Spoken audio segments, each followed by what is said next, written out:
This is a must-see floor plan if you have an aging parent that maybe has to come to live with you, or an adult child that's maybe bouncing back to stay with you, or you just have a huge family and want some separation. The floor plan that I'm building behind me is a multi-generational, almost family home, but it's zoned single family. And what we're doing is we're combining almost 2 living spaces into one. This is built on city water sewer in Cape Coral, Florida.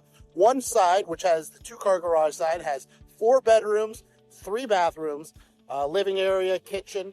And the other side, which has the 1-car garage, has 2 bedrooms, 2 bathrooms, a living area as well, laundry room, 1-car garage attached. So my name is Fred Price with Lauren Homes. We build custom houses in Southwest Florida, Cape Coral, Fort Myers area to build. I'd love to talk to you, but come on, let's go check out this house. Walking up to the house, you'll notice that we have a 3-car garage, 2 on one side and 1 on the other side. That is actually the smaller suite part of this home. The 2-car garage is the larger side of the house. When you come up to the front door, there will be 2 entrances. One would be into the larger side, which is 4 bedrooms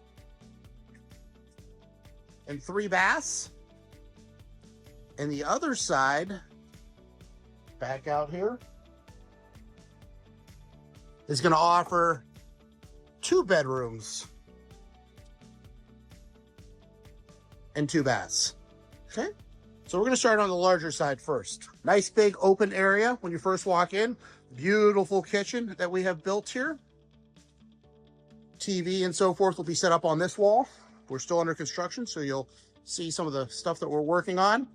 It has its own laundry room also.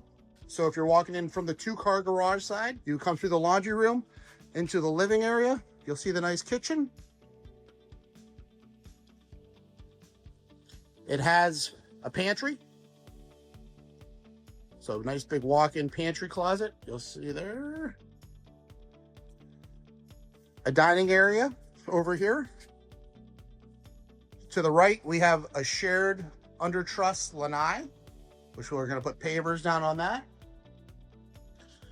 And then we're going to have a stack of bedrooms. So we have bedroom, bathroom, and you see the beautiful tile work. You take it all the way up to the ceiling. Double sinks, walk-in closet. Coming down the hallway here, there's our 1 bedroom there that we just walked through. This is a 2nd bedroom with, again, a walk-in closet. Bathroom, shower, towel all the way to the ceiling. So bathroom number 2 on this side. This is bedroom number 3 on this side of the home.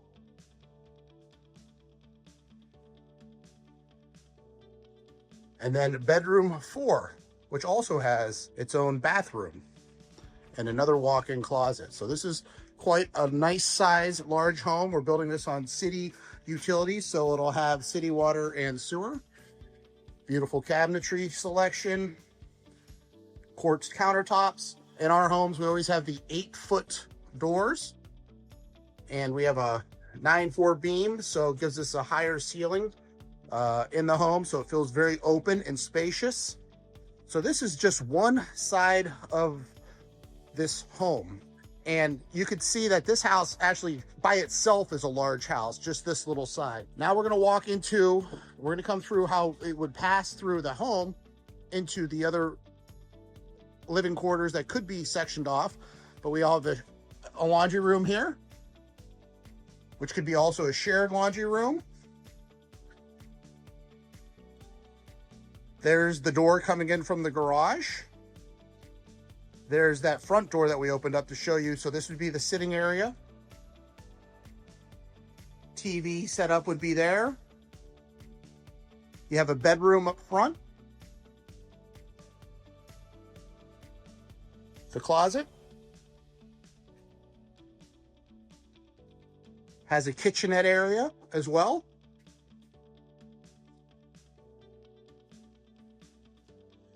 Closet, a bathroom here. Nice, huge walk-in shower.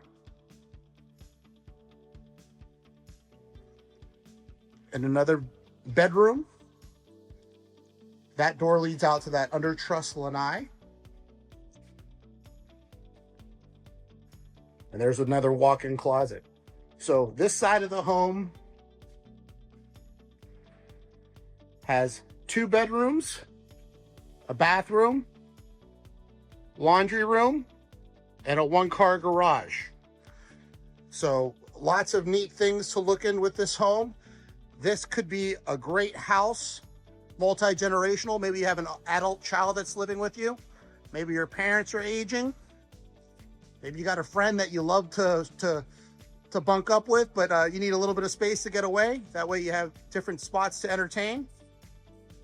So if this type of floor plan or this home interests you, one of the things I want to bring to your attention is you need to be able to find a property that's either A, oversized, so at least say 120 feet wide by 125 feet deep. The deeper the better, if you wanted to add a pool or something like that on there. And preferably, if it's a standard size lot, which would be say a 1/4 acre, 80 foot wide by 125, you need to be on city utilities. So this home is being built in an area where the city water and sewer is coming through. We're able to then hook up to public utilities. That's what all that work in the background is for us, with all those trucks and pipes and everything else here. So the utilities just got ran through this neighborhood. We're going to connect it to the house, so they'll have city utilities here. And you'll also see it also, because of a larger lot, makes it a lot easier for us to accommodate a circular driveway, so it's easy to come in and come out of this piece of property if you had multiple vehicles entering and leaving at the same time. My name is Fred Price, and I would love you to subscribe to this channel. I made this channel for people that are thinking about building, that are interested in construction, that want to hear an honest opinion about what I should do, some questions to ask my home builder, some things I could look for in new homes. So I think there's a lot of valuable information from the videos I put together. I build in Cape Coral, Southwest Florida. If you're down here, I'd love to earn your business. Please subscribe to my channel and like this page.